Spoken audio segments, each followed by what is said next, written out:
Hi, my name is Professor Salazar, and now we are on part 2 of a 3-part lecture on adrenal function and disorders. The first disorder that we're going to discuss is Cushing's. You'll hear of Cushing's referred to as Cushing's syndrome or Cushing's disease. Both are a result of increased secretion of cortisol. Cushing's disease is caused by an internal cause or an endogenous cause, normally a pituitary or adrenal tumor. Cushing's syndrome is always caused by external stressors or exogenous stressors. So like we just talked about, Cushing's can come from internal or external stressors. Internal stressors will include pituitary and adrenal disorders or infections. As we learned earlier, the lungs also play part in the adrenal system, so sometimes lung tumors can affect cortisol levels as well. External stressors can be medication usage for steroids for other conditions, trauma, strenuous activity, or surgery in which the body also perceives as trauma. Cushing's disease is diagnosed in approximately 10 to 15 million people annually.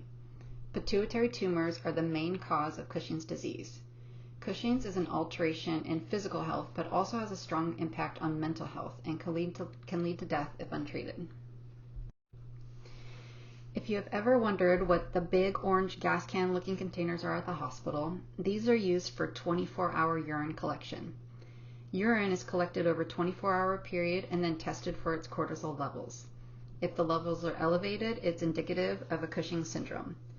A dexamethasone suppression test can also be used where the steroid is given PO, and it's expected that the cortisol levels will be suppressed.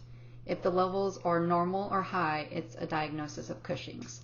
At the end of this PowerPoint lecture, I have included a link to a video that will describe this a little bit better. Other than lab testing, Cushing's disease can also be diagnosed via diagnostic imaging.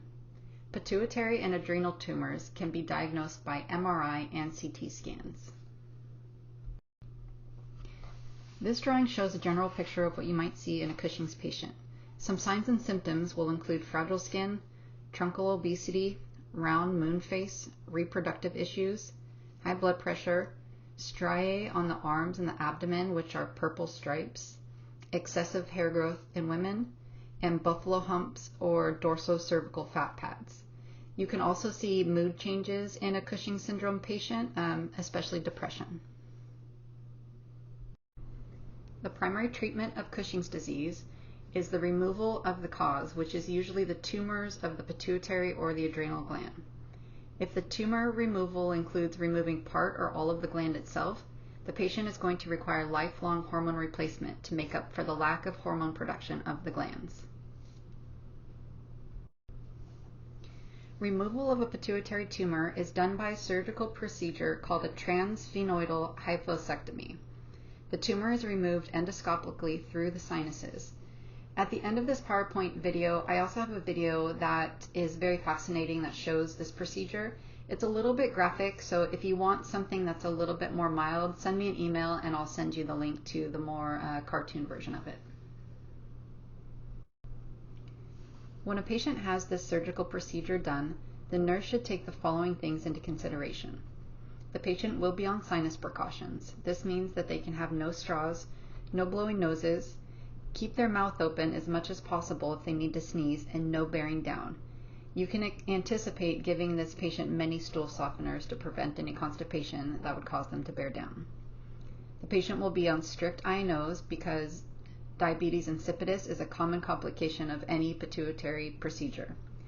The pituitary gland is responsible for so many things that you must monitor for any signs and symptoms of any pituitary disorder. Surgical complications also to monitor for are hemorrhage, CSF leaks, and optic nerve damage. This here is a visual reminder of all of the hormones that the pituitary gland is responsible for and all the systems that are affected by them. Removal of an adrenal tumor is done by an adrenalectomy. This can be done open or laparoscopically. Post-op care for an adrenalectomy includes monitoring for signs and symptoms of adrenal insufficiencies, monitoring for post-op bleeding, monitoring for electrolyte level imbalances, and addressing post-op pain issues. If both adrenal glands are removed, which is a bilateral adrenalectomy, the patient will need to be educated on lifelong steroid use.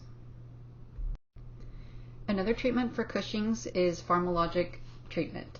This can be used for Cushing's syndrome where the surgery is not indicated, and it can also be used in adjunct to surgery or if surgery is contraindicated. You're not going to be tested on any of these medications as many of them are actually off-label uses such as ketoconazole and etomidate. Nursing interventions for a patient with Cushing's will include medication administration and education, monitoring vital signs and blood sugar, assessing for infections, preventing skin breakdowns, monitoring electrolyte values, and supporting the patient's emotional needs.